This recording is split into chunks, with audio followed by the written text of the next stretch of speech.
Hello and welcome to the Build with Bear Workshop. My name is Pat Bear. I'm here to build a model kit, and I'm also here to hang out with all of you. And I'm going to start things off by throwing the Bear Cave, the link to the site, the Tier 2 blue emote in chat. If you are currently a subscriber, you can reply with those emotes. If you are not yet a subscriber, you can say hi, you can use other people's emotes, and if you feel like lurking, well, you can just go ahead and lurk. That's okay. Totally acceptable. Lashbrook is here. Hello, Lashbrook. John is here. Hello, John. Happy to have you here on this fine Saturday evening. I'm reminding myself it's a Saturday. Tonight's agenda, the Red Gundam from G-Quarks. We've been working on the G-Quarks Red Gundam. Just starting that off. Seems to have a lot of not a lot of stickers, but a good amount of stickers on it, but it will start with some stickers. John says mine will be arriving sometime soon. Hell yeah. Yeah, I've built the G-Quux and now I'm going to start building the red. And at some point, I like one of the Gelgoogs, so I definitely want to build that. And then the other kits I'll get at some point. I'm going to get the Fred. I'm going to get the G-Fred at some point. Because it's very much just a fucking Evangelion. All of them are Evangelions. That one is a big ol' Evangelion. So I should at some point build that for, you know, just cuz. RG Psycho Gundam when? Asked John. I mean, probably not for a long time, if ever. I don't expect. At some point, I did build the high grade of that Gundam, and it was a lot of fucking work. I can imagine the real grade would be quite the endeavor. But let's go ahead and go over the overhead camera here. I'm not. I don't know if I've seen Regi of it yet. Yeah, I am not thrilled with the way my camera looks right now. I will tell you.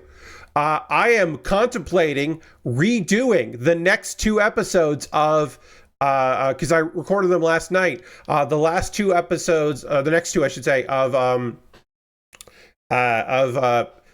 Kuma Baer, because I recorded them last night, as I said, and I looked at them today, and I was like, I do not like how I look in that video. It's something about because it's like really close up the way I framed that. And I just did not like how I looked in that video at all. So I am contemplating redoing them, even though I finished them and subtitled or captioned them and uploaded them. I mean, they're a minute each, right? And I already recorded them, so I could hopefully just re-record what I had to say pretty easily. So I think I might re-record those tomorrow. I have basically until Tuesday to decide, because that's when the next one that's over, or the two that are recorded, because I record them in batches. We'll do a little peek behind the curtain here.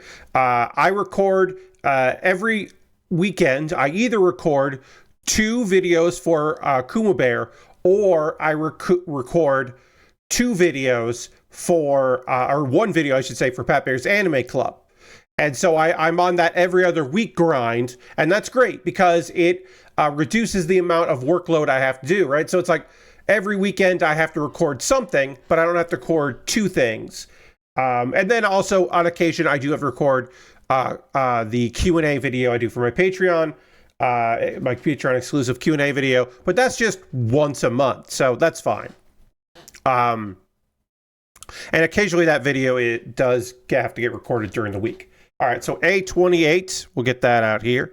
But yeah, so on Friday, yesterday, I did record the next two episodes of Kuma Baer, and then I don't like how they turned out. So I'm probably going to re-record those tomorrow. I'll have some time tomorrow evening to record those, and I probably will. All right, so I have to put a sticker on this.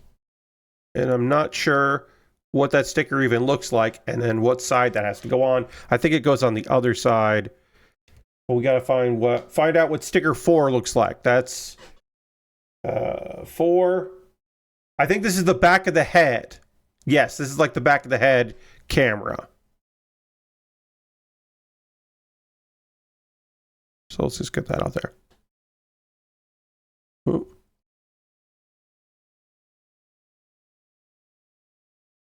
There we go. Yes. 4 is a very small sticker.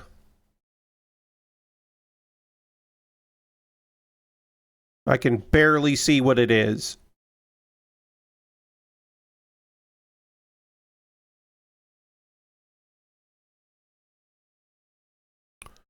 I don't think anybody would even notice the sticker.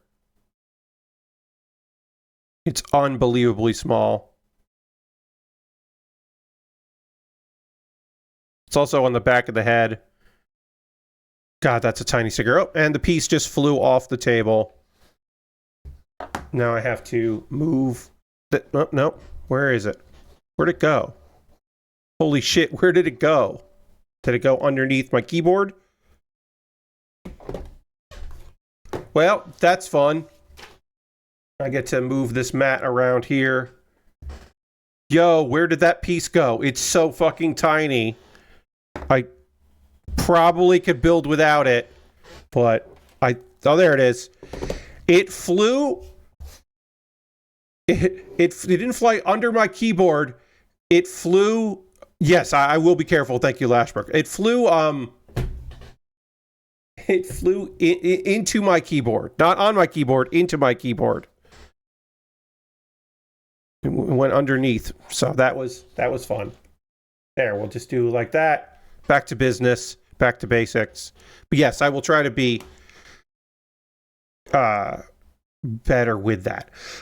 Tonight's main agenda here is we will be talking about AEW and their pay-per-view All Out, which came from Toronto, Canada.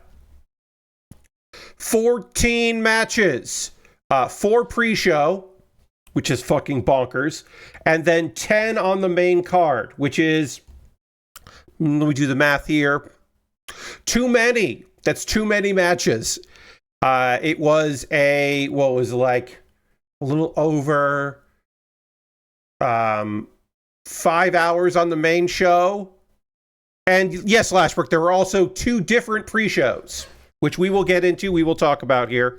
There were 2 different pre-shows. If you watched on, at 2 p.m. Eastern, if you watched on TNT or HBO Max, you saw matches. You saw 4 matches.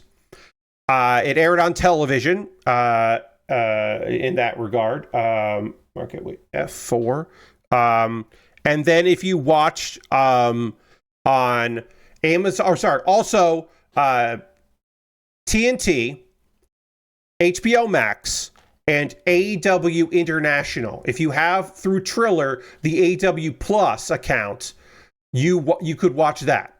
And then on Some Countries Fight broadcasts, YouTube, and Amazon Prime, you got 0 hour, which was different from the tailgate thing. And that 0 hour that you saw there did not include any matches. It was just talking heads.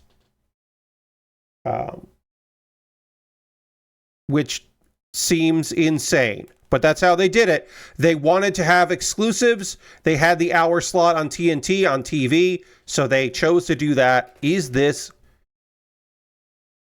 A4 or F4? This is F4. All right. So it goes like this. And this goes like this. I don't know how this piece connects to this. I'm going to take out A28.9 and see about this. This is a unbelievably weird start. So Lashbrook, it's not double booking. It is making the pre-show matches exclusive to their partners. It clearly was a demand of their partners, and so they just made it so that their other partners at YouTube and Amazon got a different, worse experience.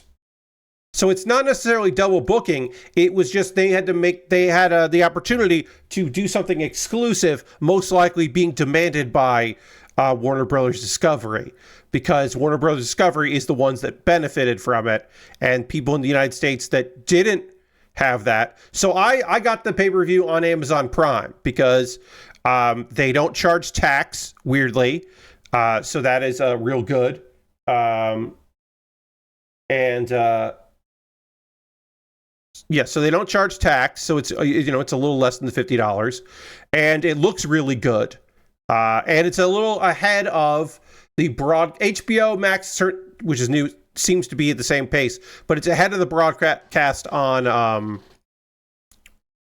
YouTube. YouTube looked good, but also when you purchase on YouTube, you lose access to it after a certain point, and you keep access so far anyway on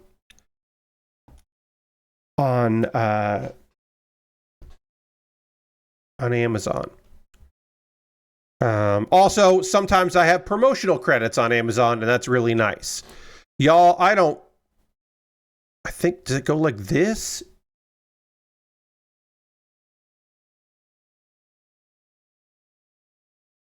All right, so it goes like this, and then this piece has to fit in like this first. Whoop, keeps flying away from me.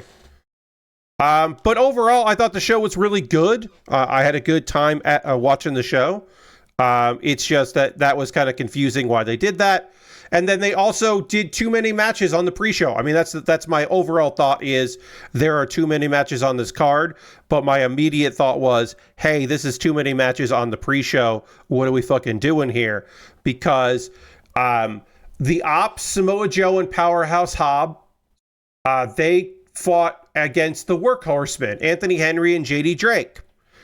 Those guys don't need that. They don't need a jobber entrance already in the ring.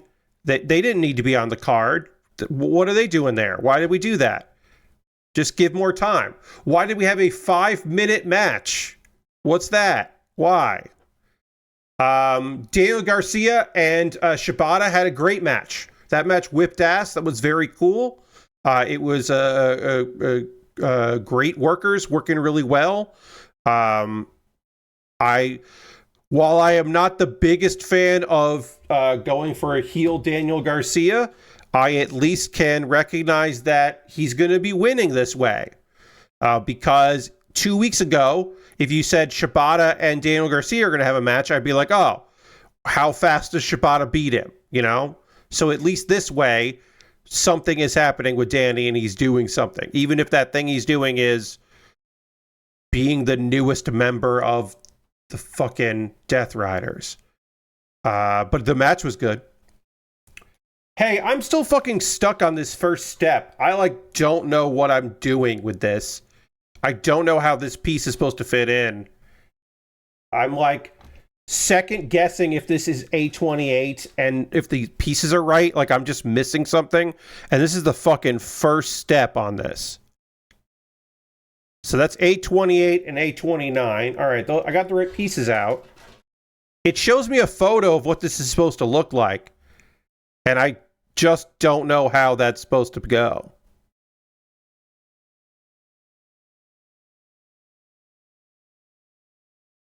I just don't understand what this wants from me. I'm sorry that I am so frustrated immediately in the stream. We are minutes into the stream and I'm already fuck this. What is this? What do you want from me? But that is how I feel at this moment. All right, that fits in. Jesus, that took forever. And then with that in, this piece goes in like this. Okay, I got it. That's embarrassing how long that took me to do, but I did get it. Okay, and then I need A6 and B18.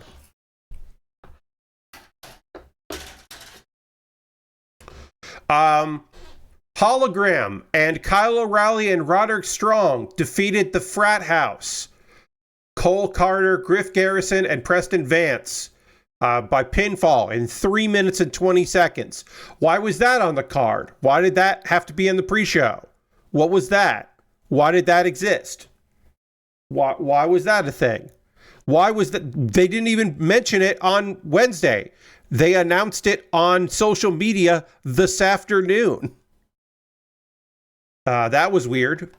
I mean, I guess it's fun to the hologram and the other members of the faction conglomeration, and Roderick Strong not liking that his friend Kyle is in another group is kind of fun. I don't dislike that storyline, but I don't know if that storyline needed another chapter in it on this pay-per-view. It felt like, what are we doing here?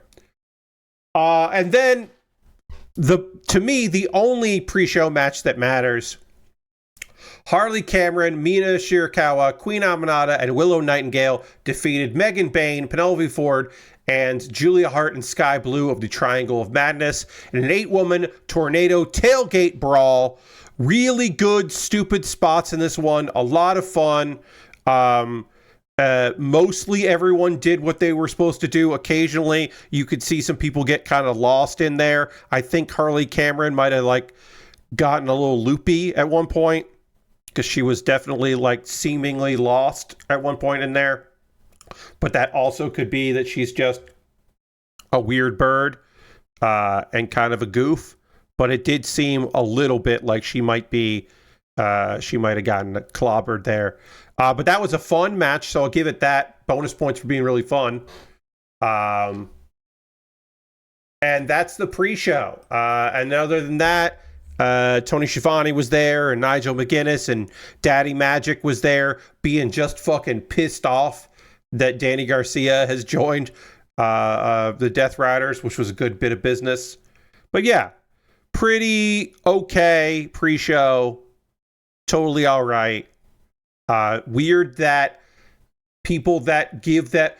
It's weird that if you gave them $50 to watch that pay-per-view, $49.99 on Amazon, you couldn't watch the pre-show with matches on it. You watched the pre-show without matches on it that was pre-taped. It's completely pre-taped. And I know it was pre-taped because they cut it off. They didn't wrap up because they knew what time it was. They cut off the 0-hour talkie one with no matches to go into the ring. So that's how I know that was cut off, and it's weird. All right, so Bryan Danielson was at the announce desk the entire show. He comes out to start the show. And then we have a pre-tape before Adam Copeland and Christian Cage come out. And that pre-tape involves Christian and Cope coming into the building, and Cope bigging up the building and the history in Toronto and sports at that venue. And then they run into a photo of Wendell Clark, and then they look, and there's Wendell Clark. And the thing you got to remember about this video package is that Cope is very excited, and Christian is an asshole, because he's not a face. He's not a baby face. He just doesn't like other heels. So he's begrudgingly helping out his old friend, but he's not suddenly a good guy. He's still a fucking asshole. So that's a fun bit of business to remember. They also run into Bubbles from Trailer Park Boys and the Green Bastard. And it really did seem like they were setting up that the Green Bastard was going to appear again in the match, and he doesn't. And I guess that's okay. I guess it's okay that the Green Bastard doesn't show up again. It was weird. I've not heard the Green Bastard in a very long time. Yeah. His advice was fun. It was a funny gag where he was like, I got some advice for you. Immediately hit him with hammers. And it was like, oh, all right. Yeah, okay. That's pretty good advice. Lawrenceburg says, I'm proud Shorsey didn't show up. Yes, there were a few cameos that would have made sense for the locale, but it was still funny, and I think pretty mild because it happened in a pre-tape and didn't happen ringside. There was no audience plants ringside, so that's nice.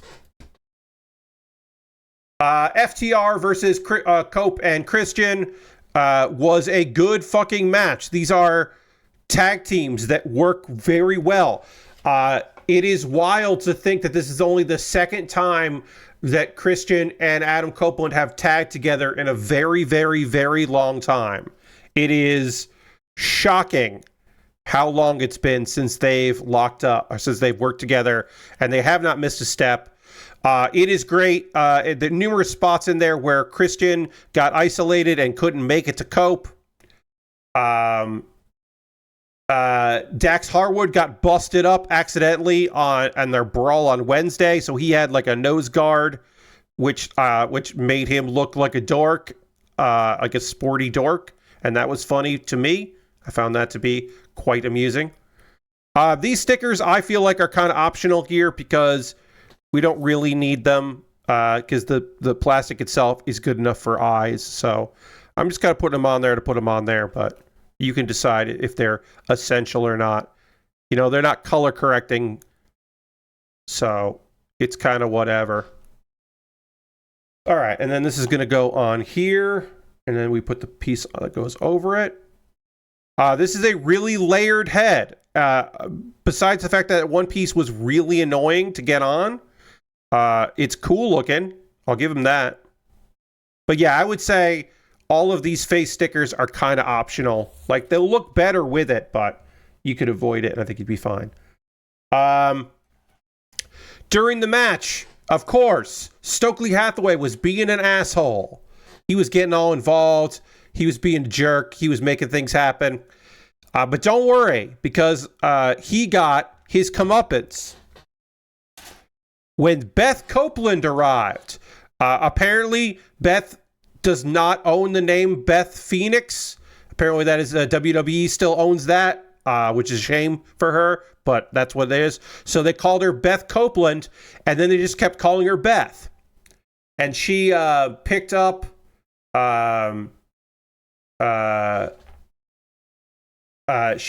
Stokely and carried him away, and then Copeland and Christian did each other's moves, which was kind of fun. And then one spear later, we win, and everyone's happy. And then Beth came back out, but Kip Sabian and Mother Wayne and Nick Wayne are distracting them. And then FTR beat up on Cope and Christian, so I guess this isn't the fight isn't over. The feud isn't over. And then they gave their finisher, a Shatter Machine. Oh, no, sorry. No, they gave a spike pile driver to Beth Phoenix because Copeland was handcuffed and couldn't do anything. And boy, they kind of treated Beth Phoenix like she was a delicate flower instead of a former professional wrestler who is fucking tough as shit and strong and badass.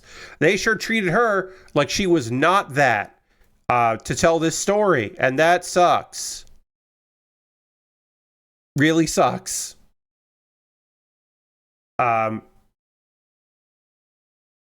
Some folks may quibble and say that Beth Copeland has already been part of the production because she says the words "You think you know me" in this version of Copeland's theme, and so you might say that she's already been a part of AEW for a while. But I would say, come on.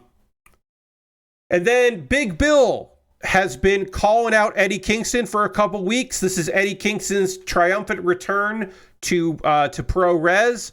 If you were unaware, Eddie Kingston, who is my guy, he is my fucking guy, my goddamn guy, Eddie Kingston, motherfucking Eddie Kingston, has been out with injury in his legs. It was a botched spot done by Gabe Kidd at a New Japan show.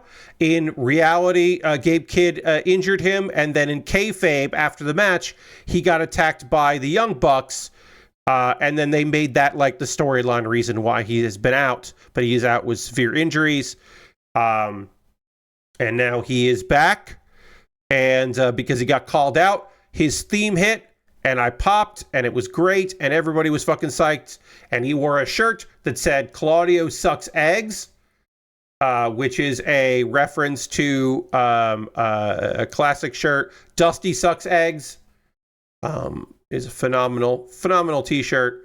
And then also a reference to him hating Claudio Castagnoli still, which means that he might also hate everyone in the Death Riders, which would be great. Because they're still a going concern.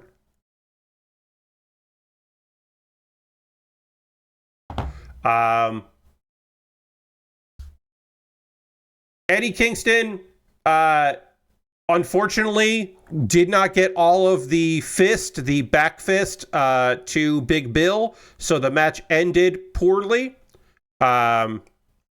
Yes, being a hater is eternal, indeed. The match, unfortunately, yeah, the finish was not good. Hopefully in recaps they make it look better than it was. But anyway, he beat Big Bill in a short match. And then after the match, Bill's friend, Brian Keith, attacked Eddie. And it was like, oh no, Eddie Kingston's being attacked. Who will come out to help out Eddie Kingston? And I had like a couple people I thought might be that person. I was not expecting it to be Hook. That's right. The, wait, what happened to... This is F. What happened to E? Where'd E go? Oh, here it is. Okay. Found it.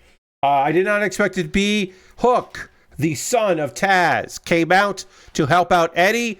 And I guess Hook is going to roll with Eddie Kingston, which is great for Hook because you don't need to talk when you have that. And that's doesn't really have it together like that.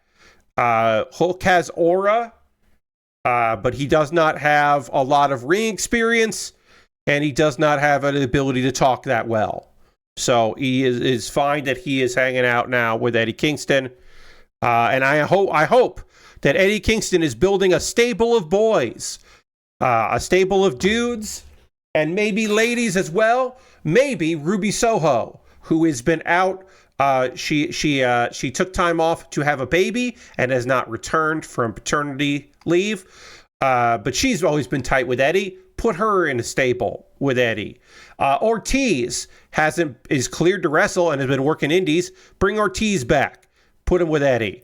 Have Hook. Have Ruby Soho. Have Butcher, because the Blade has been out with injury and Butcher's just been hanging out. Just make a stable of dudes. And maybe ladies as well, for Eddie Kingston to be in charge of. That would be real good. But Eddie's back, and I'm very happy because I love Eddie Kingston.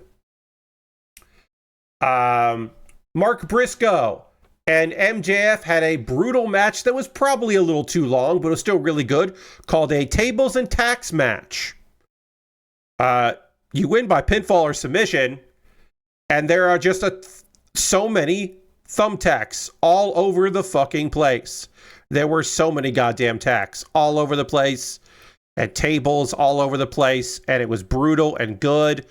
And it much of the match was MJF struggling to avoid having to touch any of the tacks, even to he didn't want to touch them at all.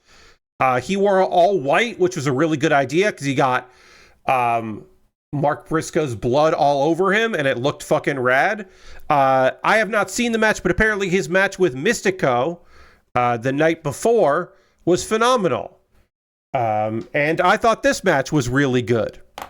So I could do gray, but I think I'm going to do black on this. I'm going to hit the back here with black and see if I like it. And I think I do. Yeah, I'm going to do black marker on this. I think that's fine on pink. We'll just hit some of this stuff here with the marker here and then wipe it off.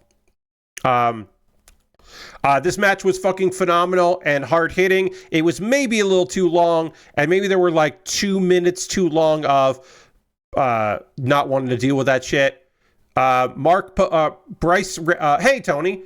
And then last person says Bryce Remsburg posted a picture of the bottom of his shoes, and they were like 95% tacks. Yeah, there were so many tacks, and then they introduced more tacks. It was a lot of tacks in this tax match. But yeah, Bryce had like big, thick work gloves on because he had to and he was gingerly calling the 3 every time, which I thought was very good. That match was brutal in a ways that I really liked. MJF lost 2 matches in 2 days, and that might be a record for him because he's very well protected. I love that Mark Briscoe won a match on a pay-per-view that wasn't a pre-show match. That's phenomenal. That's great. We love that for Mark. I don't know if it's going to lead to anything. Hopefully this feud is done. Mark Briscoe is calling out the Don Callis family for reasons. It seems like just a good way to introduce Orange Cassidy back, because it sounds like Orange Cassidy is going to be back on Wednesday. They said they had a mystery partner, and that mystery partner says whatever, and so it's Orange Cassidy. It's Orange. They're going to keep calling mystery partner, but it's Orange Cassidy. And it looks like he's back on Wednesday, and that's cool. But yeah, that match was great. Thumbtack covered table that broke. Incredible. Mark won with a J Driller. And yeah, it was violent and great.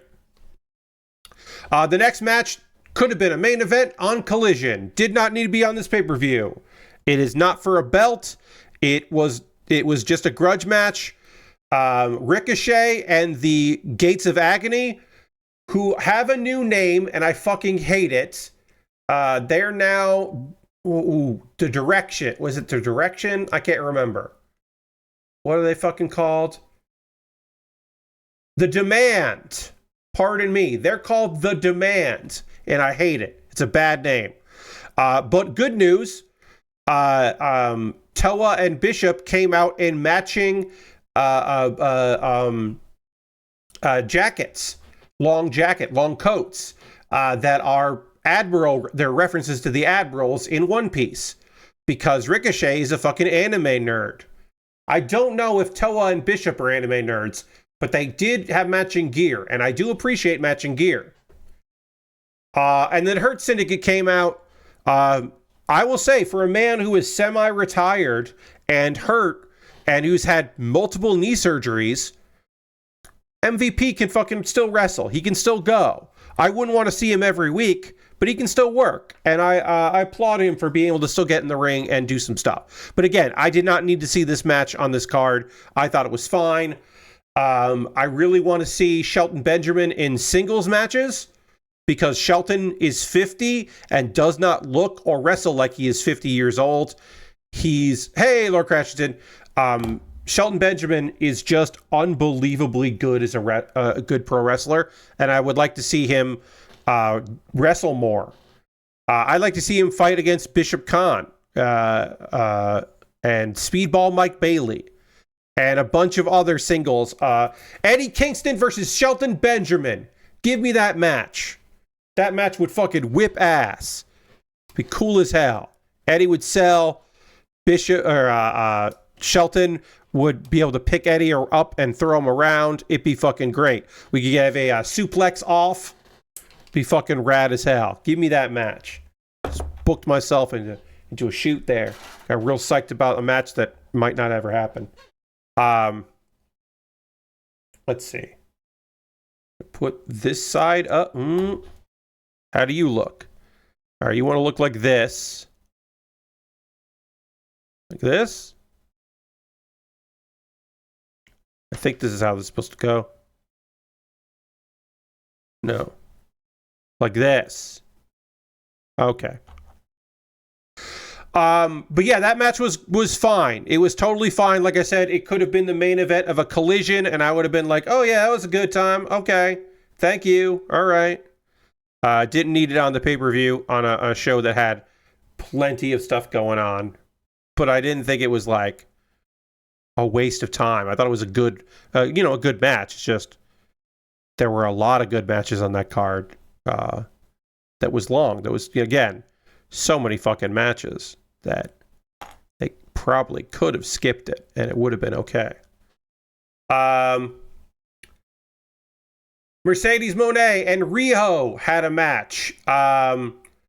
Mercedes had shirtless men holding all her belts at ringside, looking detached.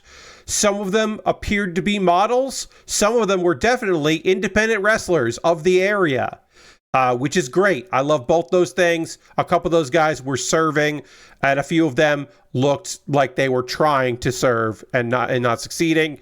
And that was a good bit of business.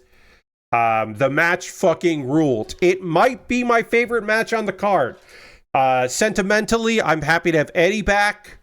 I thought MJF versus Mark was like a couple minutes too long, but otherwise phenomenal.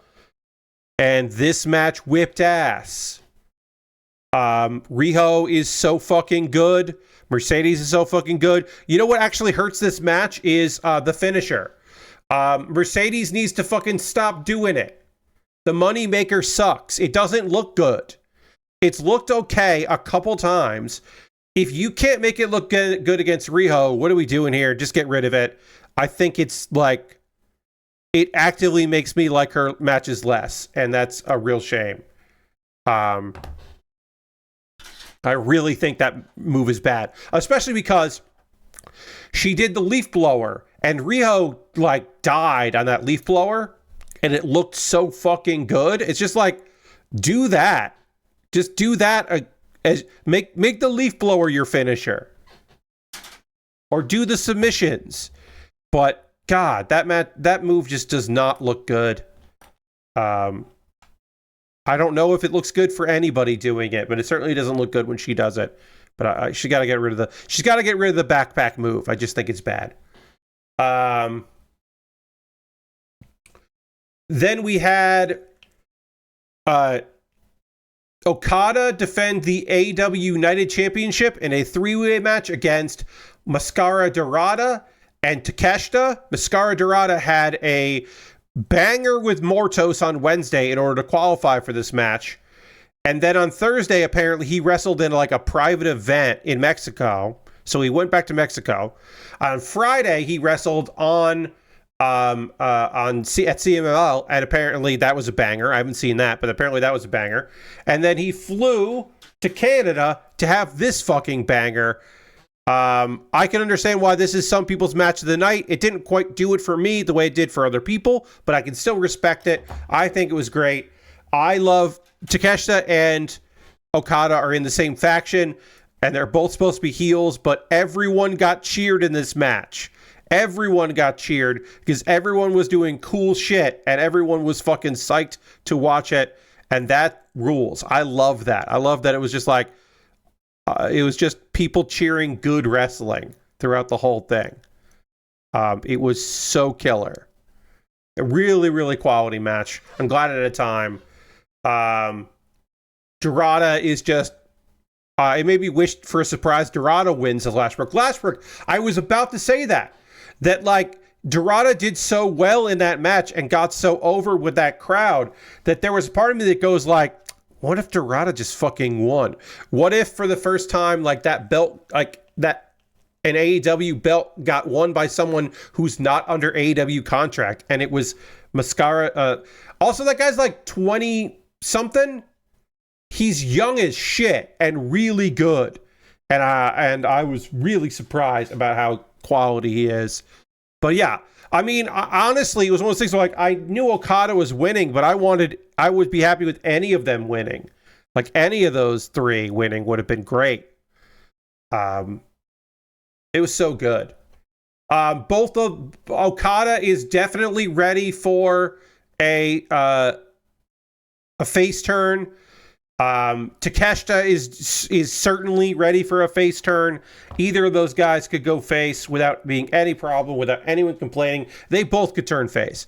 I feel like this is a long, slow play to Takeshita winning the Continental Classic, the next Continental Classic. I feel like that's where we're headed, is him winning the Continental Classic, and being in like the separate branch from Okada, and then maybe even entering it without Don's blessing or something, and then they play that up. Wait. What goes is that? I'm gonna put a sticker here. I'm not sure what sticker I need to put on. It says 1. Hold on, that's... Yeah, this is... Okay, the circle is a marking sticker. That's right. I was like, wait, that's the wrong thing. Okay, so it's marking stickers, number 1, which is here. Marking stickers just are like kind of like water slides, but you don't have to get the paper off. You just put the sticker on there. Cool. And then it has like a clear back that kind of blends in with a dark color, and it's fine. All right, so we'll do that, and then that goes on here. All right, this is not even. So let's scooch this over, and then, whoop, it's coming off.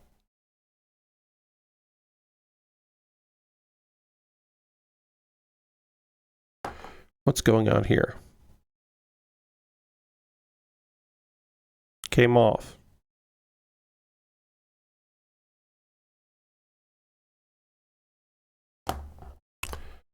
All right, we'll take the other one on here.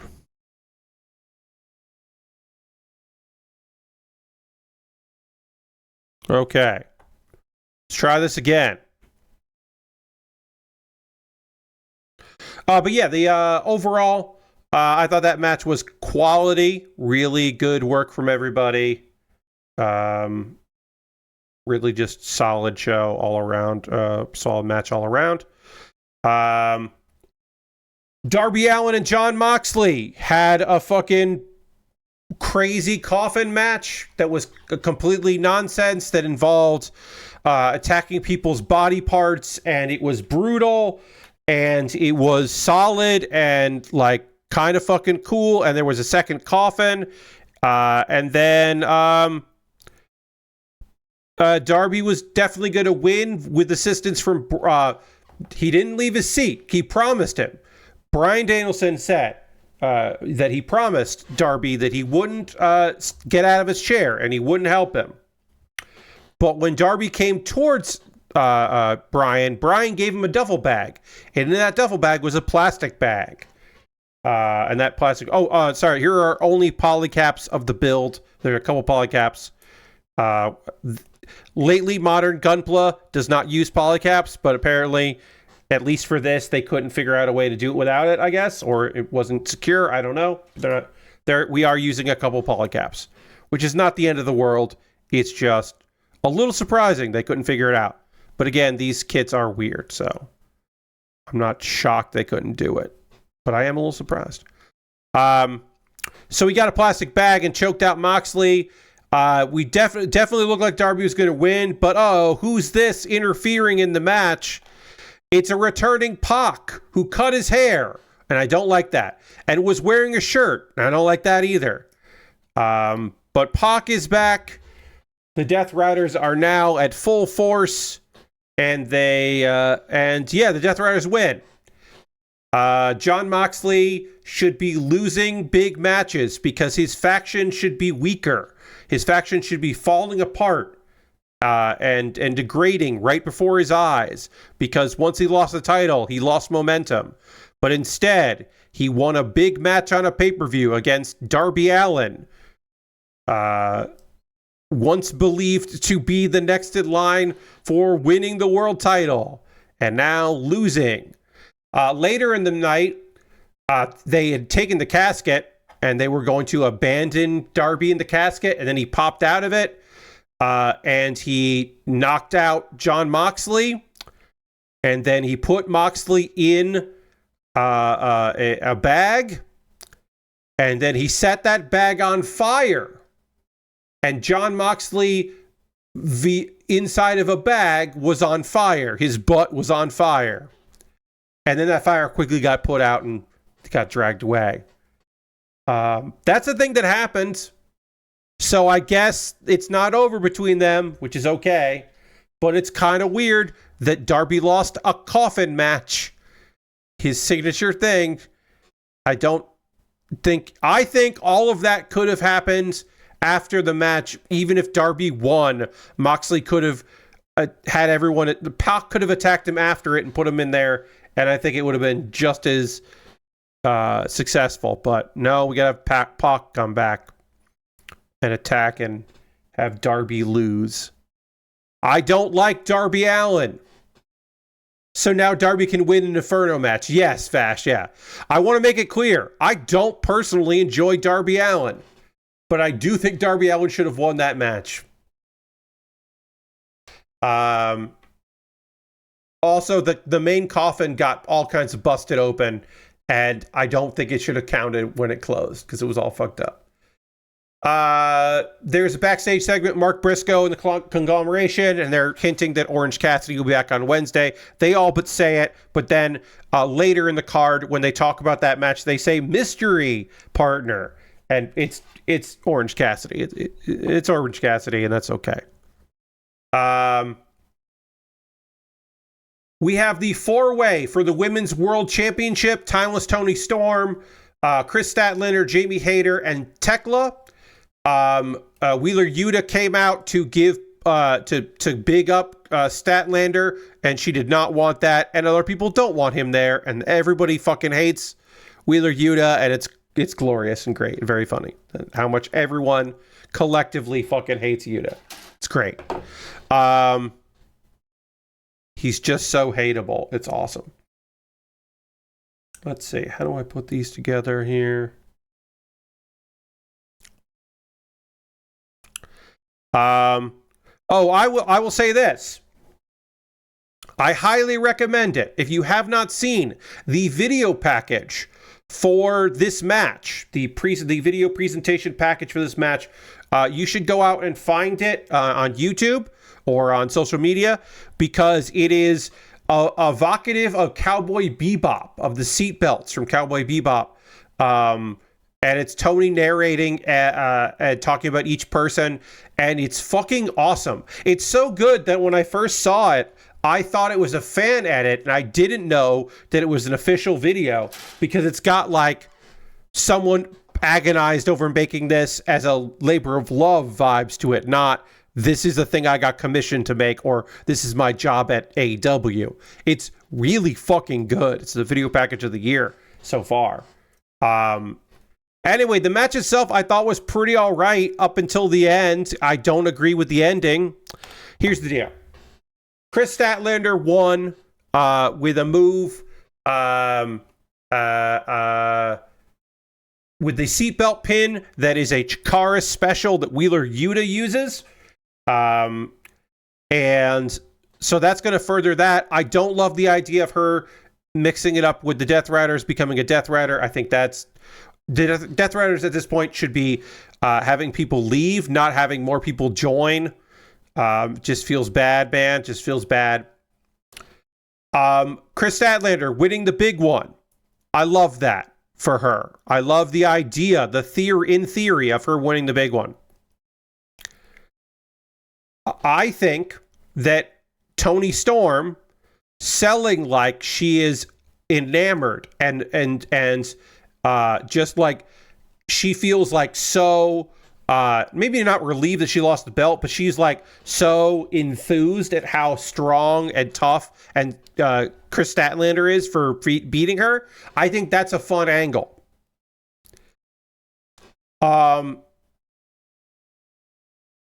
Tony being the one pinned in a 4-way fight is interesting. I wasn't expecting it. I think if you're going to do that 4-way fight generally and you want to have the title change hands, you don't have the champion lose. You have somebody else take the pin, and then the champion's just like, well, I didn't get pinned and all that. Having Tony lose is interesting.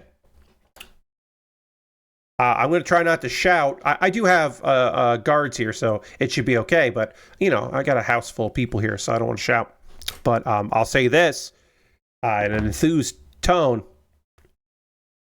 If you're going to have Toni Storm lose the belt in a match that does not have a build, because the real build was Toni Storm having troubles with the Triangle of Madness. Toni Storm wasn't having problems with Chris Statlander.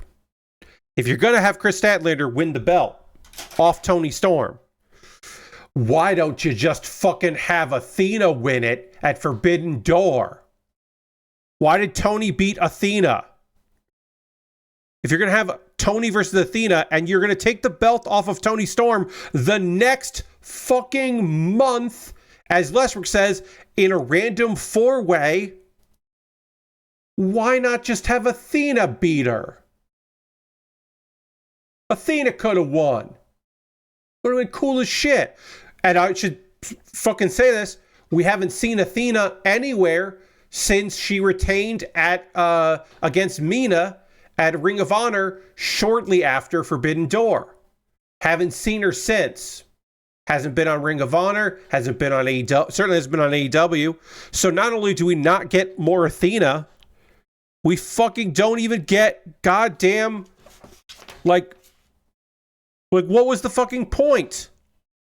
Why have Athena in that match at Forbidden Door? Lose to Tony. Like, what? What are we doing here? Pisses me off. Also, that means that the women's world title will be around the Death Riders, and I don't fucking like that. I don't know where we go with this. My assumption is eventually we might get a rematch with Toni Storm trying to get the belt back. We might get Megan Bayne versus Chris Statlander for the title and get a meat match. There are things they can do. Do I think that Toni Storm needed the belt anymore? No. That's why she should have lost to Athena. Because I think Athena needed it. I don't know if Chris Statlander needs the belt with the storyline they're doing with Chris Statlander. I think it actually muddies the storyline they're trying to do with her, of her being courted. Because wouldn't it make... So you get the idea of, okay, she did the move that Yuta does to win. Therefore, being with the Death Riders means that she is the reason she won the match, I guess. But what if she lost and then she joined the Death Riders because she keeps fucking losing all the time? So why not try something else, right? Like, to me, that's the story. She's already got the fucking belt. Like, what are we doing here? It doesn't make any sense to me. I don't know who... Actually, I will tell you. I already talked about it, I believe. I wanted Tony to win, and I wanted Jamie Hayter to turn heel. I wanted Jamie Hayter to be like, fuck this. I'm tired of being nice. I want that belt, and to turn heel and attack Tony. And then we have a heel Jamie versus babyface Tony. I think that would have been good. And then heel Jamie Hayter wins the belt at World's End or whatever. That's what I would have done, but it's fine. I don't get to do that because it didn't happen. It's okay it didn't, but it didn't happen.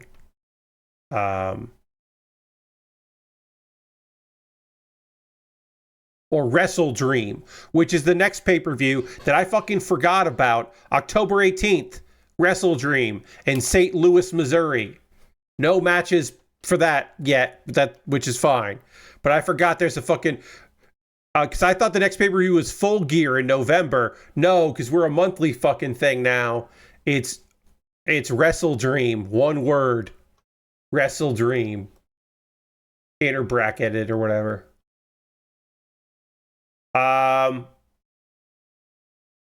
Let's see. Hey, the tag match fucking ruled. Brodito, Young Bucks, Jet Speed, Hechicera, and Josh Alexander. That match maybe was a little too long and fucking frightening at many times, but goddamn brilliant. I think Speedball Mike Bailey might be legitimately injured. I would not be surprised if we don't see him wrestle for a bit. Maybe give him a little breather. Man looked kind of beat the fuck up.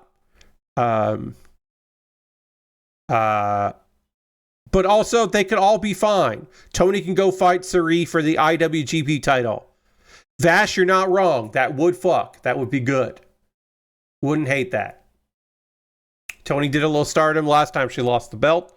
I would not mind her doing a little more stardom. I think that's pretty fun. But I don't know if that's in the cards. But yeah, that match was incredible. The Young Bucks can just control the crowd. Bandito does incredible things. Brody King does incredible things. Kevin Knight, a great showcase of Kevin Knight's leaping ability, just all over the place. Hechicero and Josh Alexander were like, we can also do spots that look completely insane and that we shouldn't be doing. We'll also do that. It was just a lot of people doing really dangerous shit. I hope everyone's okay. I believe Hechicero is scheduled to wrestle on Wednesday, and I'm like, I wonder if he will. Maybe he will, but I don't know. I would not be surprised if a bunch of those people are just completely wiped out. Also, I wouldn't be surprised if Mike Bailey stepped in some thumbtacks, because I don't know if they cleaned up all those thumbtacks, and I was very worried for Speedball because they wrestle barefoot. But goddamn, that was a really good tag match. It was cool as hell. After the match, Brodito won, by the way. They retained, which is good. I wasn't ready to say goodbye to Brodito as the tag champs, but I also would like Jet Speed to win the belts. But we had so many surprising outcomes tonight, and right before that, a shock title change. So I was like, oh, it's probably not going to happen. But I was hopeful they might pull it off. Anyway,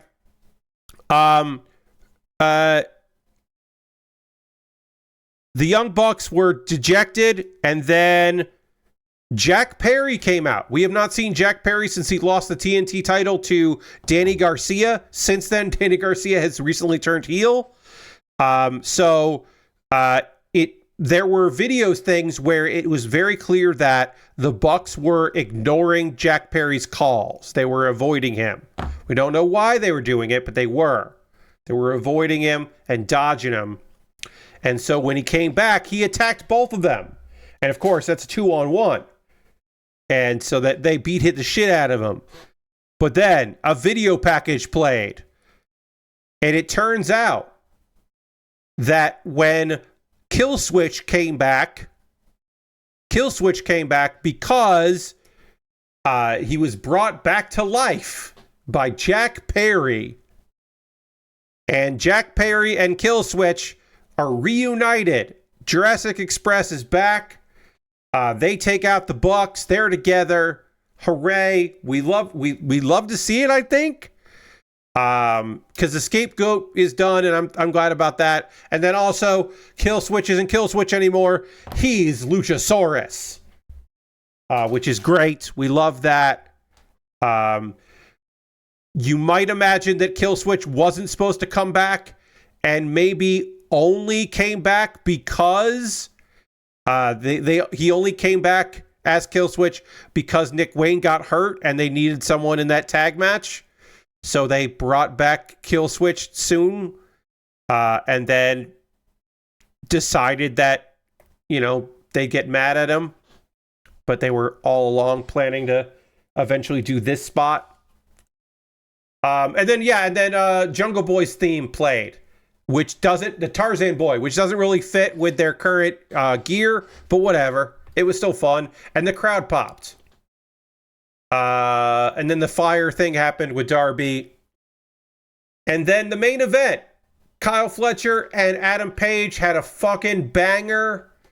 Kyle doing Will Ospreay moves, Hangman doing Kenny Omega moves, them doing each other's moves. It whipped ass. It was a really fucking great match. Really fun. Highly recommend it. 30-something minutes. Did occasionally feel a bit like a slog, but for the most part, I thought was really well paced and well done.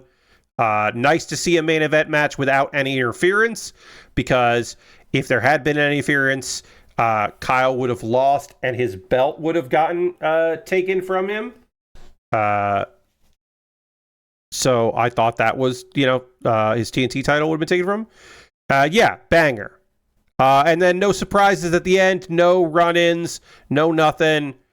Hangman kind of like took his time, and I was like, ooh, are they going to get attacked? No, there was nothing. All Out 2025. Solid pay-per-view. I enjoyed my time with it. I thought it was good. I'd recommend, if you want to get it on replay, some high-quality matches. Some endings that I thought were bad. I think the most bad being, I don't think Moxley should have won that match. I think you can still do everything you did with Moxley losing, and it would further the story, because Death Riders shouldn't be strong at this point. Death Riders should not be strong. They should be losing power and weakening. Best match for me was probably MJF versus Mark Briscoe, although the trio for the United was fucking dope as hell. Not that the main event was strong as well. There were a lot of good matches in this show. But I think I loved I think I liked the tables and tax match the best of all of them. It was just quality. Just quality matches. Still, 14 matches between main card and pre-show. Too many matches. Just too many matches. I would like less of those matches, please. Less matches, please. Less matches, please. Now it's part of the stream where I'm going to take a moment to do a pause for the cause. I'm going to talk about ways that you can support the channel. Just go through those real quick. Everything I'm about to talk about here is optional. You are under no obligation to do any of these things, but if you would like to, that would be great, and I would love it. First and foremost, if you're currently a subscriber to the Build Bear Workshop, you can throw the Bear Cave, the Lego, the site, the Tier 2 Blue Emote in chat. Being a subscriber is the easiest way to support what I do here through Cash Money or your Prime Gaming token. You can gift a sub if you want to do that. It's also September, so maybe you want to subscribe, and you could save money by subscribing. You save 25% off on subs, and that also works on mobile, and it used to not work on mobile. Now the discount will count on mobile, which is cool. But yeah, and then for September 26th through October 1st, which is next weekend, basically, there's bonus gift subs and all that. But yeah, if you want to gift a sub, you want to become a subscriber, you could do that. That's a way to support me financially, and that would be great. I think that would be pretty fucking rad, y'all, if you wanted to do that. You don't have to, but if you wanted to, thumbs up. If you want to support me in another way, you can always go to my Patreon, patreon.com/PatBear. Over on my Patreon, there's a $1, $3, $5, and $10 tier. There are different rewards for different tiers. Consider joining me on Patreon. My $10 tier patrons voted, and they picked this kit that I'm currently working on, the Red Gundam, as the kit for me to be working on here. And there are different rewards over there. Take a look at it. See if there's something there that speaks to you. It'd be great.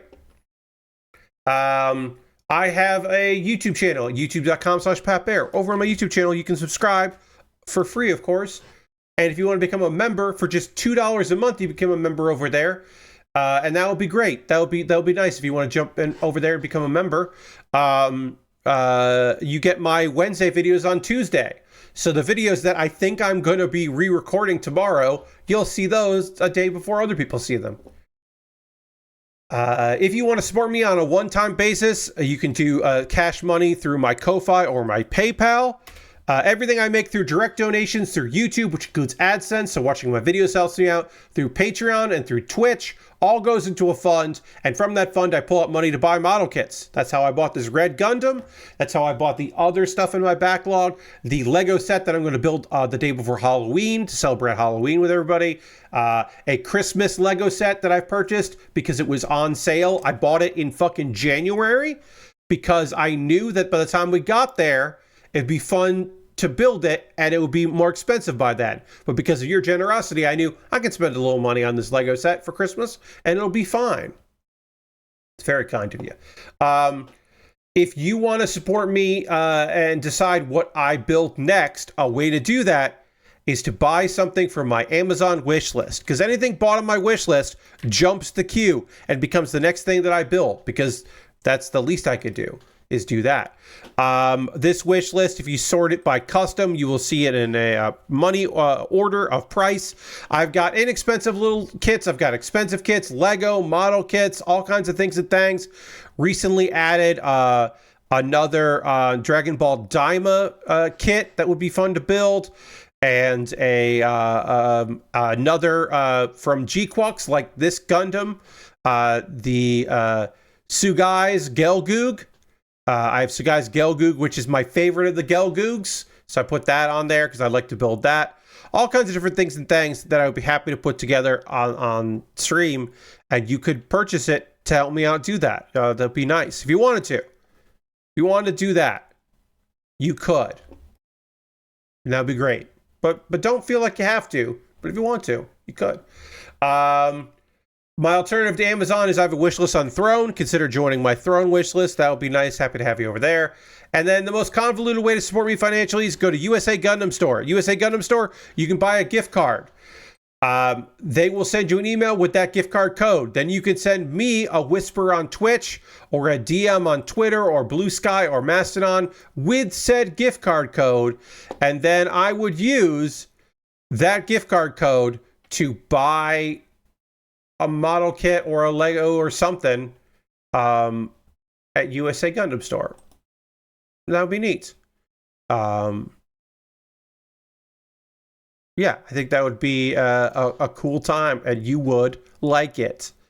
So consider doing that. If you want to support me, but you don't want to spend any money, you can always join my Discord. Love to have you on the Discord. It would be great.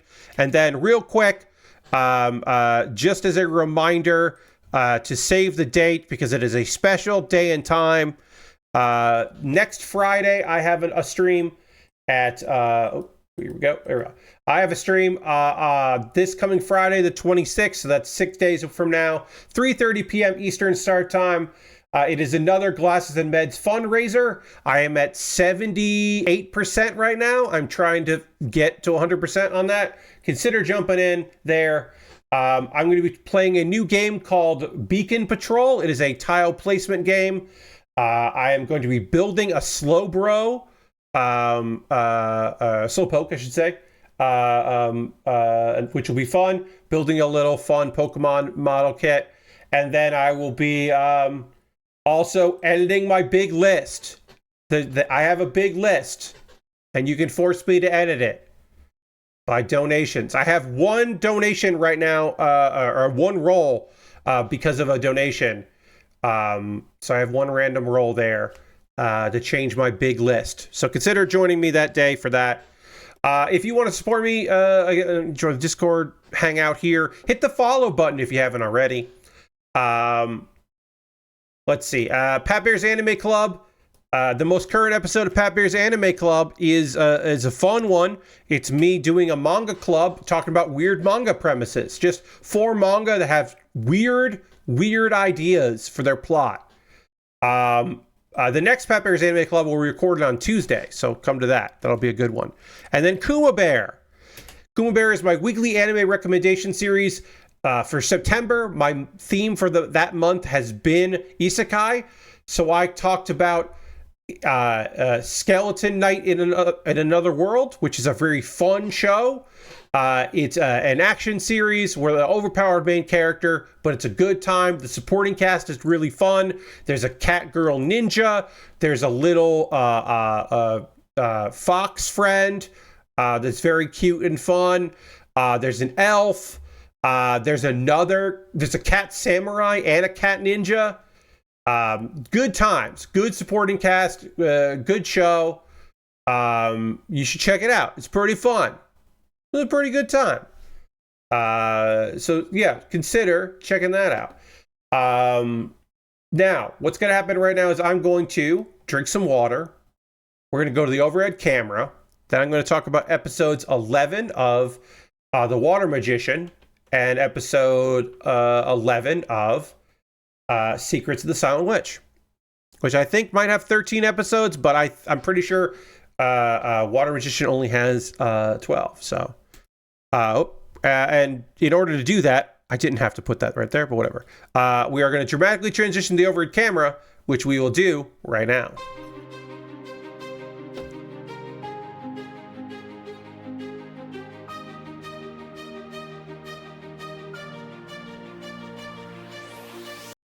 And I got a bunch of news stuff to talk about on Monday that we didn't get to this weekend. We'll have a big news thing. So far, I don't think any layoffs, but a bunch of dumb stuff we'll have to talk about on Monday. We can focus on Monday. But let me just check real quick. I'm just going to check Annie chart. Just check Annie chart here and see. Let's see. That would be summer 2025 season. We want to look for water.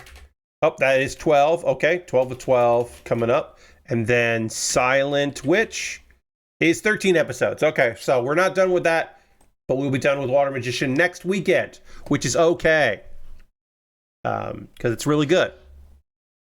Anyway, episode 11 of Water Magician isn't great. It's not an episode focusing on Rio, our main character, and I tend to not really love the ones that don't focus on Rio because he's great.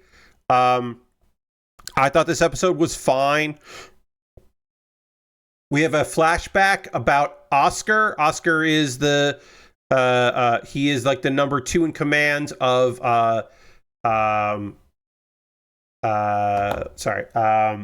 Fiona, who is the princess who is being targeted. We know at the end of the last episode that assassins are after her and targeting her.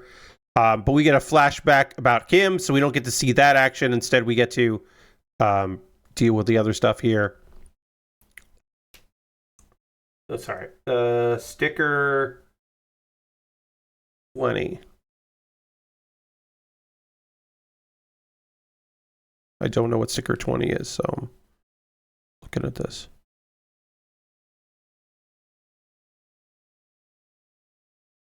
I'll get sticker 20 up here and then I'll keep talking about this episode.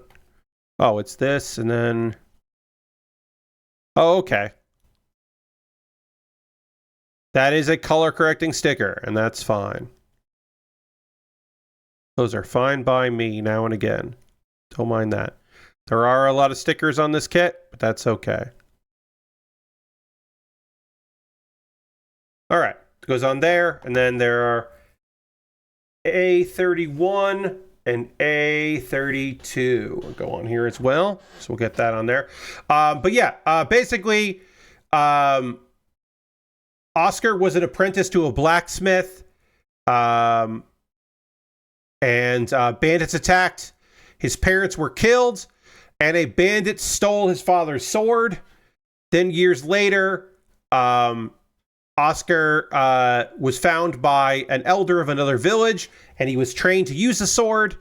And then that bandit attacked again and killed the guy that raised him. So he's killed his parents and his like second father. And then you imagine that Boscona, this bandit, might be important that we reference him. It's weird considering there's only one more episode left, but I guess maybe it'll be important. I actually don't know because we're at the part now where we are beyond where I have read of the manga. So I am actually genuinely unaware of why we saw backstory for Oscar. But we did. Back in the present, Abel is meeting with the Lord of White Nash to discuss starting an adventure training program, which is again like, oh, that's a kind of a cool idea that they're worrying about that in this world, like training adventurers so they don't just fucking die all the time. During the attack on during the party, we saw there was an attack. Fiona helps out Conrad, who we were introduced to recently, her brother, and then sends an emergency spell to Oscar to let Oscar know, hey, there's an attack happening here. Oscar arrives just in time to watch Fiona get blasted with fire magic, and she falls off a cliff. But don't worry about it, because our adventurer friends, Nils and Ito and Amon, they're on the beach and they catch her. And then also she was being chased by some attackers and they kill those people. And then Oscar appears right after that And now we're going to see him kill some fucking people, probably. We're probably going to see him fucking lay waste to some shit. I'm watching this going, okay, so then Rio is going to save her, right? Rio's going to appear out of nowhere because he's not at this party, but he'll fucking make an appearance. We have not seen Rio.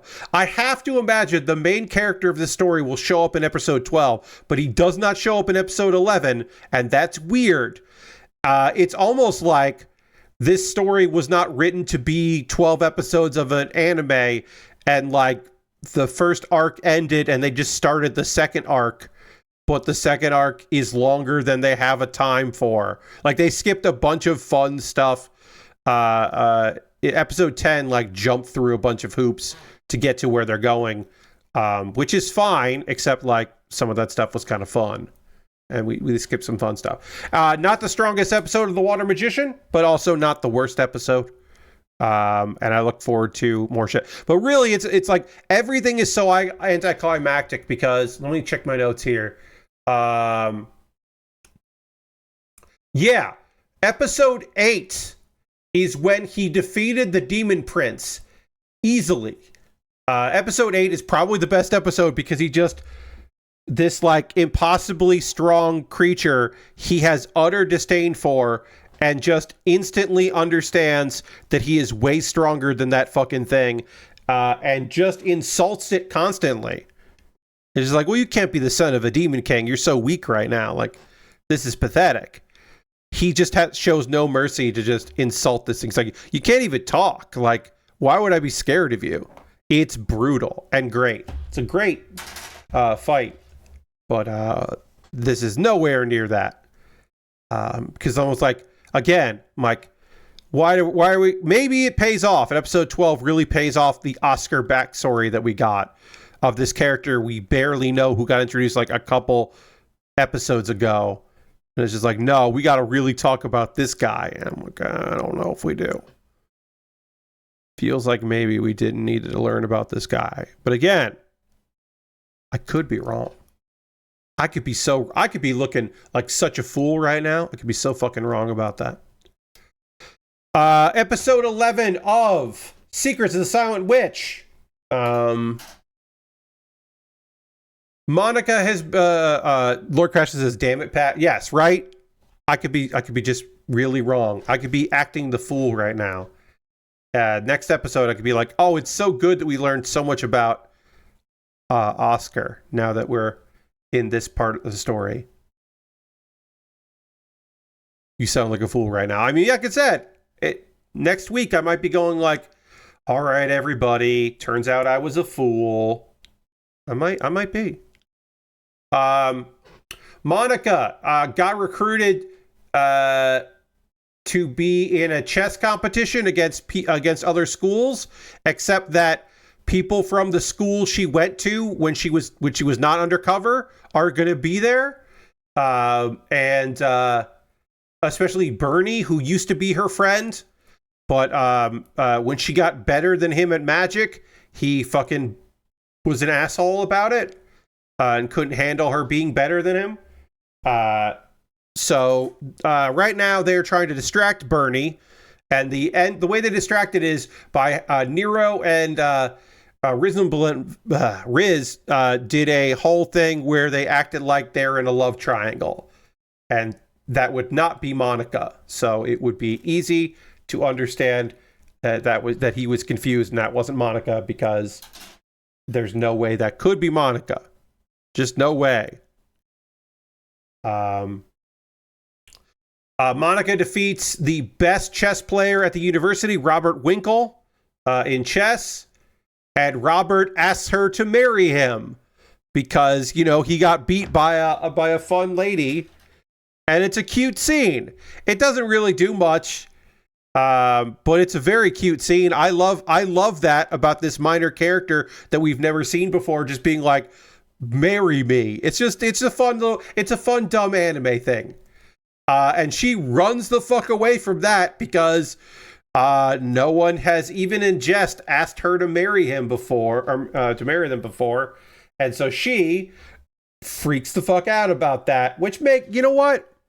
It makes sense. It makes sense she runs away because she's just like not prepared to deal with that. She just gets embarrassed. And it's like, yeah, you know what? Yeah, girl, I get you. I understand. Where is B20? I need B20. Wait, no, I don't. I need B34. Sorry. I need B34 and F6. So I need B34. I don't know why I thought I need 20. Got confused.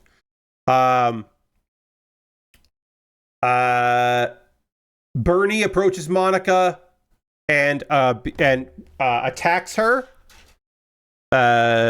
because he is convinced that she is the Silent Witch that he knew.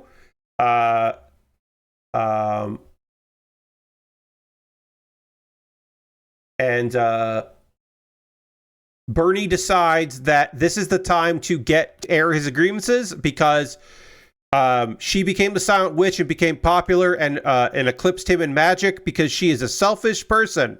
She's clearly very selfish, which our girl kind of fucking loses it on because she's not a selfish person at all. She's just fucking trying her best. Lana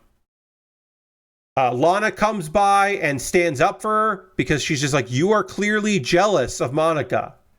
And then is insulting her because she's just like, who are you? You don't even deserve to be her friend. Like, you're not worthy of that and all this other stuff. Which then sets off Monica, who for the first time in her damn life stands up for herself.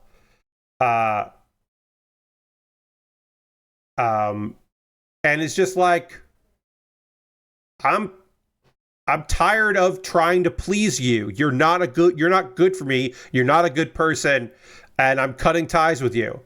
And Bernie is shocked by that because he assumed that she would always rely on him because that's the kind. They didn't have a pure, true friendship. She just depended on him, and he used that dependence. Clearly they had, we didn't get to see a lot of it, but clearly they had a toxic relationship. And he was just feeding off of her need because he was her first friend. So she was dependent on him, and he just always assumed there would be. Afterwards, Bernie approaches the chess instructor at Minerva and wants to face Monica because, you know, she stood up to him, so he wants to settle it in chess, which is very funny considering that, again, this is a magic school, but he wants to settle things with the chess because it's a chess competition, which I find to be fairly charming, fairly funny. That's what I do there.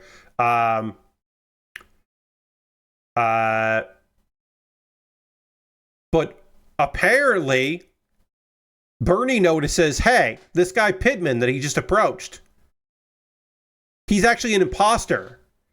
He's from the nearby empire. He was using body manipulation magic to assassinate. He's after Felix. It is assassination. There's another assassination attempt, and this one is against Felix. And Bernie, the guy who is fucking a piece of shit, he's actually helpful in some way because he recognizes that Pittman's an imposter. Rins tells Monica there's an intruder, and Monica shows up and takes care of the assassin, the would-be assassin, the fake Pittman. Just pretty easily defeats him. So we do get some magic on this show, which was pretty good in this episode here. Sorry, I have to place. I didn't realize how many stickers there were going to be on this thing. There are a lot of them. There are a lot of stickers on this.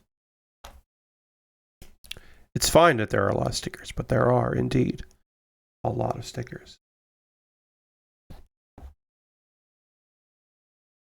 I'm going to put these on here. Yeah, there's a lot of stickers on this kit. Which I knew, like I said, I knew going into it, this kit was going to have a lot of stickers, but it's still surprising me. Anyway, a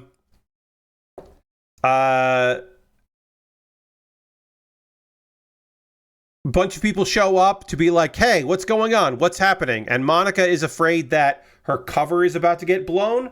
Obviously, Bernie hasn't like announced to the world who Monica is, but she's still like, I didn't do this as secretly as I needed to. Shit's about to hit the fan. People are going to find out who I am. But Bernie says, hey, this guy's an assassin, and I beat him. Bernie takes credit for it. To his credit, Bernie's just like, yeah, it was me. I did that. Which is a little surprising. But yeah, and that way he keeps Monica's secret. He's just like, yeah, this girl was just here. She's just a chess player, and I did it. I'm pretty great, right? But yeah, he takes credit for it, keeping her cover intact. And then the rest of the tournament gets canceled. And Monica is like wondering why Bernie would cover for her, despite the fact that he clearly hates her, because of course he doesn't hate her. He might even regret the kind of relationship they had, but he also might not have been aware of the kind of relationship that they had, because sometimes people are in those toxic kind of relationships and they don't even realize that they are contributing to harm like that. Not trying to like excuse his behavior, but it's possible that her, that he still views her as a friend, even though he's been a shitty friend to her. And that's the end of the episode. There's 13 episodes here, so we'll get a little bit more. I don't know if by episode 13 that we get the reveal of other people finding out who she is. If Felix finds out that she's undercover, I don't know. I don't know how this is going to go, but it's still a pretty solid episode, and a pretty good show. I'm enjoying it. We'll have Ruri Rocks talk on Monday. We'll talk about some manga on Monday as well. The good old Manga Monday returns. So we'll talk manga. We'll talk the episode of Ruri Rocks, which I have to check my notes here to see which episode that's going to be. I think that's episode 12, and I think that's going to be the last episode. I don't think there are 13. So I think Ruri Rocks is going to be our first concluded show that we talk about here anyway. And we look. Summer, Ruri. Oh no, Ruri Rocks is 13 episodes. That's too many episodes. What's up with this season and 13 episode series? I didn't realize. Why is that getting 13 episodes? That's weird. I don't think it's particularly that strong to get 13 episodes, but okay, it is. And I'll try to, whatever. I think Ruri Rocks is fine. I think it is too invested in teaching you about geology, and metalworks and stuff, but I think it's still an okay series. It's just maybe a little too much. Maybe a little too much, you know what I'm saying? You know what I'm saying. Now is the part of the stream where I want to hear from you, friends. What are you watching right now? What are you playing? What are you up to? What are you into? What do you got going on? I love hearing from you about those things, so please let me know right in the chat. If you don't feel like chatting, that's okay, but if you can, let me know what you're up to. I'd like to hear from you. If you're watching anything, playing anything. A large portion of my day was watching professional wrestling today. I did not watch any, and I have no plans to watch any of the WWE programming. I do not care about WrestlePalooza at all.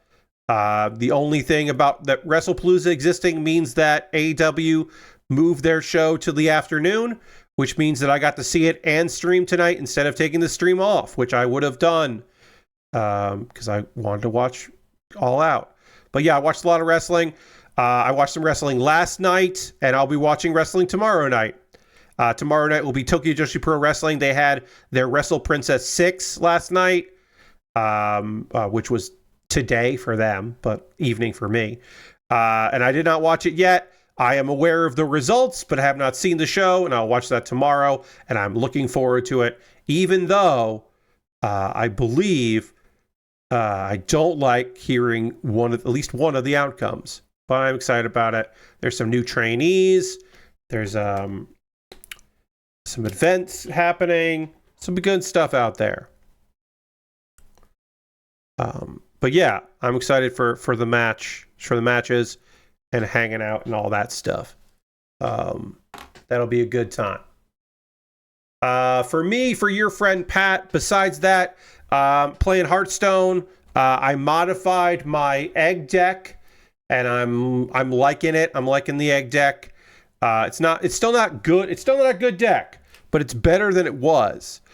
The 2020 having taunt, it doesn't mean shit. That's not. It is I guess an improvement, but I wouldn't call it a good improvement. It's just kind of there. It is what it is. I'm not like, oh yeah, shit's so much better now that I have this. Now that that's there, like, no, it doesn't really improve anything. We got an arm done here. We got to do the hand. This kit, after I got that one first piece in that was giving me a lot of trouble, this has been pretty smooth sailing. It's a fine looking kit. It's weird. It's a weird design. That's the show. All the kits in the show are like unnecessarily weird. If you don't like the look of G-Quux in motion, I don't know if you're gonna like the model kits. I think in motion, I like the kits better than I like them, on the show than I like them in person. I think in person, I don't love how these kits look. Both the G-Quux and the Red Gundam so far. I think they're interesting to build, but I don't like how I don't like them. Eventually, I'll like I said, I'm going to build a G-Fred because it's just another Ava kit, and that's kind of fun. It's an Ava kit posing as something else. But yeah, I don't know. They're just like weird in a way that I don't have a good. I don't know if I have in my head the proper vocabulary for why I am not enthralled with this model kit. But I am not enthralled with this model kit. I do not love this particular kit. It's not really doing it for me. I wish it did. I wish this kit, I wish I loved the look of all these G-Quux kits, because I'm going to be building them for these are the new model kits. Like, I can only build so many old kits. So I wish I liked it. Lastbrick says, spent the day watching wrestling as well. Hell yeah. And we'll do again. So tomorrow for Mystery Wrestling. Oh, God, I forgot about that. I can't watch Mystery Wrestling live, so I'm probably not going to see it tomorrow. Been getting back into Street Fighter 6 in preparation for Sea Viper to come out, and a surprise at just how bad my skills have gotten. Yeah, a fighting game skills can entropy, and you're often playing against people who did not take a break, right? So you kind of have to get shit together and catch up. It can be tough. It can be tough to get back into it. I remember when the last fighting game I played a lot of, we talked about it on stream, so was Dragon Ball FighterZ.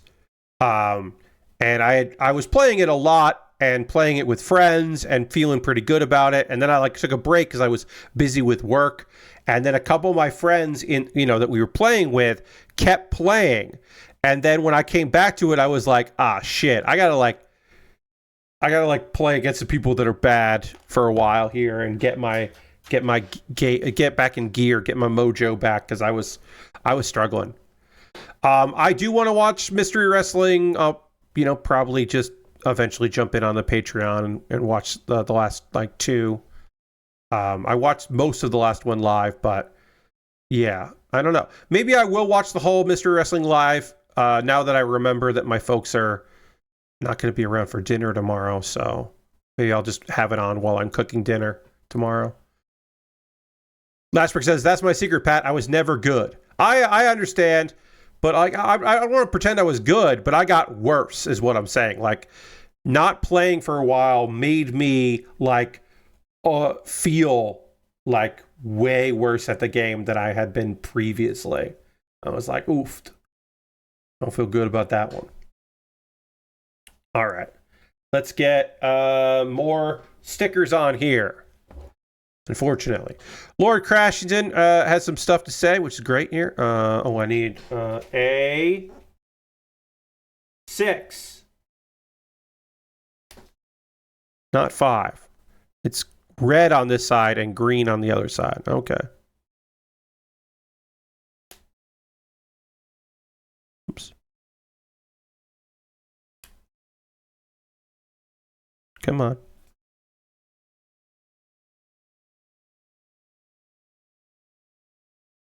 All right, get that on, and then we have to do the same thing on the other side. Tiny ass stickers. They give you extra, which is nice. In case you fuck up. Lord Crash says, I went to Howl's Moving Castle at the theater. Oh, you went to go see that? That's awesome. I would love to see that in the theater. I don't go to movie theaters much anymore, but I would love to see that. Which was a lot of fun to see since that was my first Ghibli movie I saw in theater back when it came out around 20 years ago. Nice. It's still very good with a lot of great animation. They played a behind-the-scenes video after the movie was over about the CG use for the moving castle itself. That was neat. Lasper says, Mystery Wrestling is at 12 p.m. Eastern. I didn't realize it was that early. Damn, all right. Shit, all right. Well, maybe I'll watch that. Let me just put in... Let me see their live page here. Mystery Wrestling with Simon Miller, and they have 11:30 a.m. Time because of the pre-show stuff. Okay, yeah, all right. Well, maybe I'll watch that. Okay. Well, I'm going to hit notify me so they notify me. So I remember. Okay. Probably got to start getting the breakdown early since they're out of town. Yes, Lashbrook, they have a space, so they have to it's a different space, and they have an audience coming, and it's a Sunday show, and so they're starting at noon, and that sounds great for them. Good for them. I hope it goes really well. I hope the show is a big success for them. That's fun. Yeah, I didn't realize it was on at that time. There you go. I might just run that. I'm definitely going to be running a show at 8 o'clock, watching the TJPW, so I might watch Mystery Wrestling at noon. I'm so used to it being in the afternoon that, damn, that's cool. Hopefully the venue they're at, they can stream well at, because you never know. It's the first Mystery Wrestling show that's not at the venue they always run, so... Hopefully they have some professional help and that it all works out and is good, because that could be rough if it doesn't run well like that. It could be a real tough one. And again, mystery, you never know who's going to be there, but hopefully some cool people will be there. So going back to Lord Crashington, saw in theaters. It's still very good with a lot of great animation. They played a behind-the-scenes video after the movie was over about the CG use for the moving castle itself. That was neat. That sounds fucking great. I love that. I love that they had some behind-the-scenes stuff for you. That's really cool. That sounds awesome. I'm happy you got to see that, Lord Crashington. Sounds very, very cool. So for me tomorrow, I'll be watching, I guess, two different wrestling shows, which is kind of my curse, but not really, because I do really like watching wrestling, so it's not much of a curse. But yeah, I'll be watching that, and that'll be fun. And then, what was I going to say? Monday, we come back and we keep working on this model kit. Not knocking anybody. I hope more people come on Monday. Numbers have been tough this summer, and I know that is across the board. I am not alone in the numbers being a little low for people, viewership-wise. But I would love to have a few more friends get to see the fun times. We'll watch this cool model kit be built, talk about things and things. Obviously, very happy for folks that are here watching it live. Very happy for people that watch the VODs on YouTube and watch the VODs here on Twitch, the after stream VODs of that. That's very kind of you. Happy to have you there for that as well. But yeah, I would love to see a few more people seeing what I do here. It'd be cool if that could figure that out. I don't know.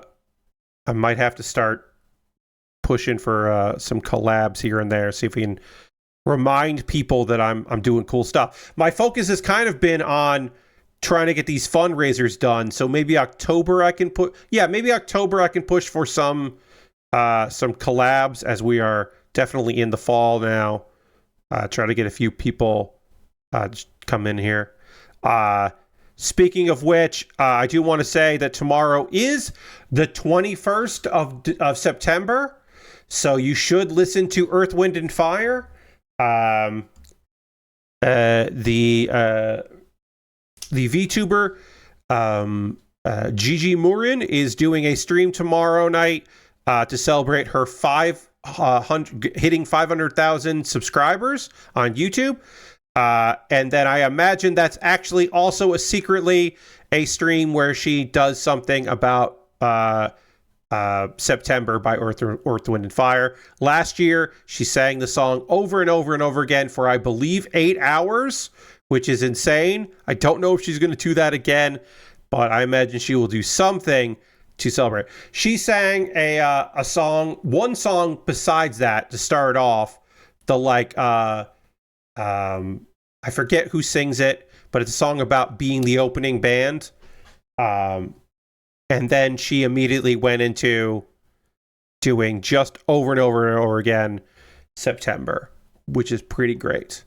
She had different backgrounds and stuff and different effects for her singing, but it was in general just over and over and over again singing September. It was pretty great. I won't be doing that. I will probably listen to September by Earth, Wind, and Fire tomorrow, because I think that's a good song and a good way to acknowledge that that's the day. Body-do, body-do, body-do, body-do. Do that. But yeah, I've kind of been focused on getting my fundraising streams together and organized and done. And so I haven't really thought about doing any crossover streams with other people, but I should reach out to the lovely folks at Loading Ready Run and see if there is a Jackbox stream in their future that I could jump in on, or something else that I would make sense for, because it's been a little while since I reached out to any of them to be like, hey, I would like to do stuff with y'all because you're great. So I should probably do that, because I haven't done that in a bit. There's that. Who else should I say hi to? Yeah, I should probably do that. I should maybe reach out to Jeff or Nextlander or Remap, or just people that I haven't reached out to in a while. See if there's something. Hey, Danny's got new projects now, and he constantly has Danny O'Dwyer has podcasts where he talks about new games and stuff. Maybe I can jump in on one of those. I don't know.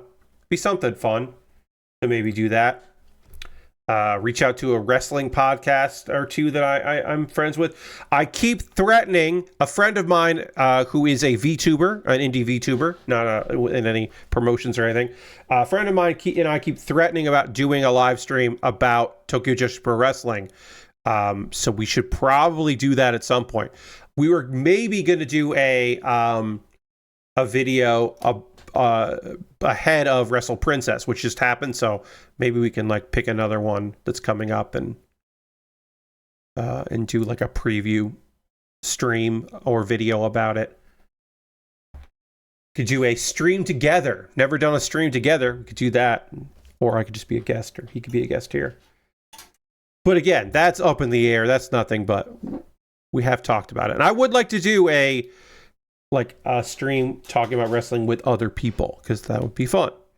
I certainly have opinions and thoughts and stuff like that, but it would be nice to do that. All right. Let's see. We'll do a little bit more of this, a little bit more of this, a little bit more of this, a little bit more of this, and then we'll probably call it quits for the evening. But we were making good progress. We got the chest and the head done, and we got one arm, and we're getting some of the other arm done. I think this is going to be a 3-stream build, but it might be a 2.5 stream. I don't think by the end of tomorrow or Monday, I don't think by the end of Monday stream I'm going to wrap this up, but I might get close to it. Who knows? The legs could be unbelievably complicated and annoying. That would not shock me, because some of this is weirdly detailed. But I am enjoying it. I'm liking it for the most part. Again, I wish I liked how I wish I enjoyed how this looked. I wish I liked the look of these, but I don't. Which I think is okay. I think it's all right that I don't love it. Yeah. It's just not my thing. Just not doing it for me. But not every kit is going to do it for you. You know what I mean?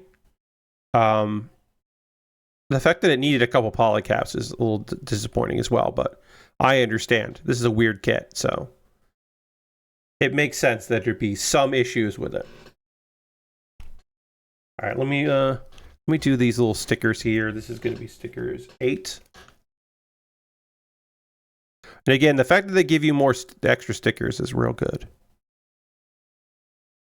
Actually, these might not be extras. I might suddenly need them somewhere else, but it seems like these are extra stickers.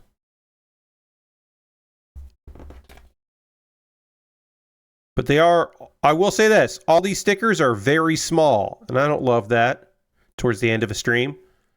I don't love a small sticker while I'm trying to finish stuff up.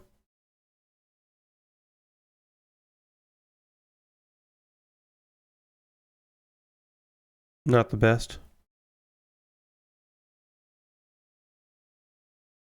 All right, let's just do, we'll do, yeah, we'll get that together here.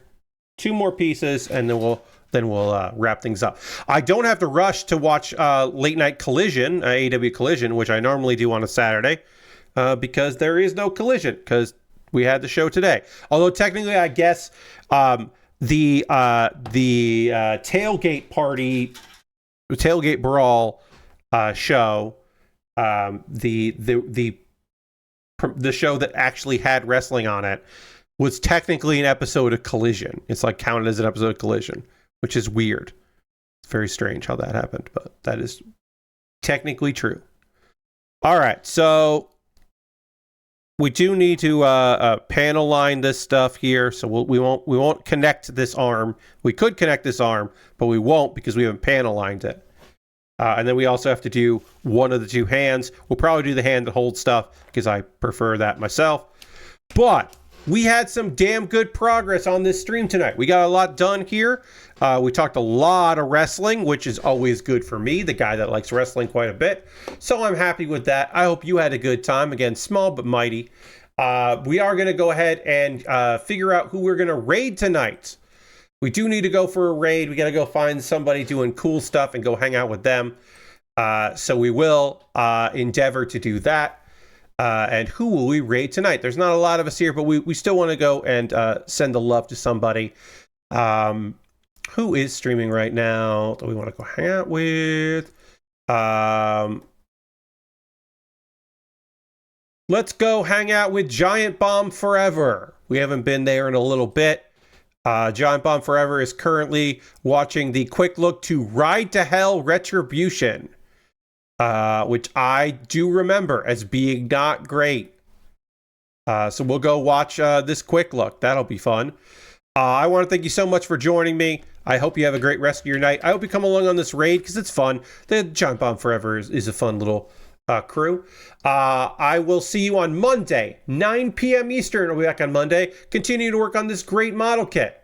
And I'll see you then. Goodbye, everybody. Goodbye, goodbye, goodbye. Goodbye, goodbye. Goodbye, goodbye, goodbye.